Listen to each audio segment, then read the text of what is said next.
very slow. And just look at that devastation. Incredible. The boat are washed up on shore, crushing the houses behind them if they can. And they still need a lot of help. The building is very, very slow. And just look at that devastation. Incredible. The boat are washed up on shore, crushing the houses behind them. Afternoon, welcome back to KUAM Special Inside Ground Hero. A delegation of 25 doctors, physicians, nurses, and support staff are back from a second medical mission to the Philippines. With me in studio to talk about the operation are team members Dr. Thomas Shea, Dr. Hoa Win, and Dr. Michael Cruz. Thank you again for joining us. I don't want to miss out in mentioning the partnership, I guess, that you guys have established with the St. Luke's Medical Center. Why don't you tell the people of Guam about that? Yeah, St. Luke's Medical Center has been a strong supporter of the medical mission. Without the logistic support on the ground, dealing with the government of the Philippines, because we have to show respect to the local government before we come in. So they did a lot of the ground logistic work for us. And the transportation into the first site, second site, and the rest of the sites in the area, this would not have been possible for St. Luke's. Tristan and Ray over at St. Luke's have done a wonderful job. And we have one more third wave mission. We're committed to 3 waves for Guam Medical Association. We have one more wave to do, and we're going to partner up with them again, and then they will complete the mission to the 3rd wave to help the victims of Typhoon Yolanda. And I think Dr. Mike and Dr. Hoa will agree too, without the St. Luke's, it wouldn't have been possible. Yes, absolutely. And again, the third mission back to Guam? Yeah, the 3rd mission, me and actually, I was through with this guy, where should we go to the 3rd mission? And all of us just thought, we need to get back to the heart of the storm. And the heart of the storm is the biggest hit city, which is Tacloban City. And I think all of us agree that once you land right there, within the mile radius, everybody needs help still. And we're going to plan to go to different sites when we go back. And we're looking at the month of April, maybe early May, but we're looking end of April to head back there for our 3rd and final mission for the typhoon victims. And it's going to be good, and we want to thank the people of Guam for their support, the donors, and also a lot of the families who donated items and even monetary means. And rest assured that all the money is given, gone to medications, support in the transportations of the nurses, etc. It goes directly to the victims, and we really want to thank the people of Guam for their support, and the KUAM, and to all the other media outlets that are supporting us as well and documenting this. It's really a great experience, not just for us doctors, but for nurses as well. So I want to take the time to thank the nurses who came on board, took the time off, and traveled with it. Without nurses, as you know, doctors' job is almost impossible. So we want to thank the nurses coming on board, and also the support staff that came along with us as well. But thank the people of Guam for their prayers, and to get us back safely to our own families, because when you go on a trip like this, it's always a risk for our own safety as well.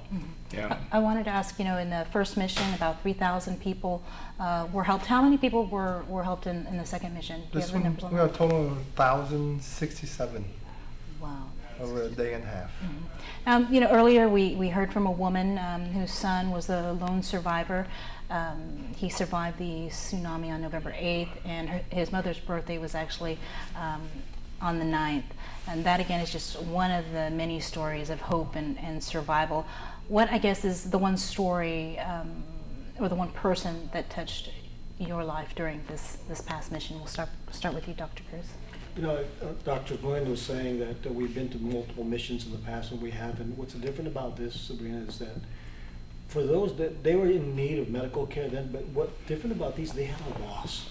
And so I'm not sure that any of these people have gone through the emotional healing that they needed to, because immediately after the typhoon, they needed to get food, they need to get water, they need to get safety, they need to get shelter, and there's no grieving yet because of, and so I remember seeing this one lady that Dr. Shea actually referred to me, and the whole time I was asking her questions about the referral she was there to see me for, she was sad. You could see a longing and sort of a missing in her eyes, and she was still looking for her son and had never found him. And so that's the part that touched me, that these people were still 6,000 people lost or died at that typhoon, and yet we still had bodies in a rice field just across us that were still not claimed.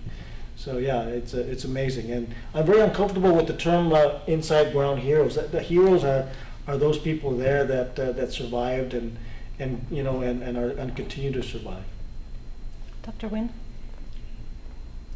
I think that most of our team member cry one way or another during this last medical mission.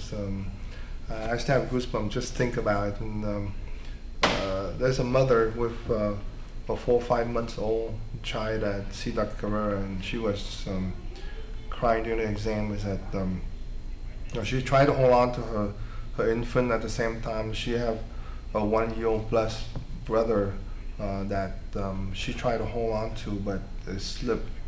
The child got washed away, and they found the child a day or two later, the body. I mean, story like that is keep repeating everyone that we see. So someone, just like Dr. Cruz said, lost someone during the storm, and it's so different. I mean, if you stand next to a person, you don't shed any tears, something wrong with you. And this is almost every patient that we see have certain story like that. So. Dr. Shane, final comments? Yeah, for me, I think that lady, that 14-year-old son who lost the Lola, and I assume that's grandparents. He survived the storm. He was a sole survivor out of a family of 6 in that one household.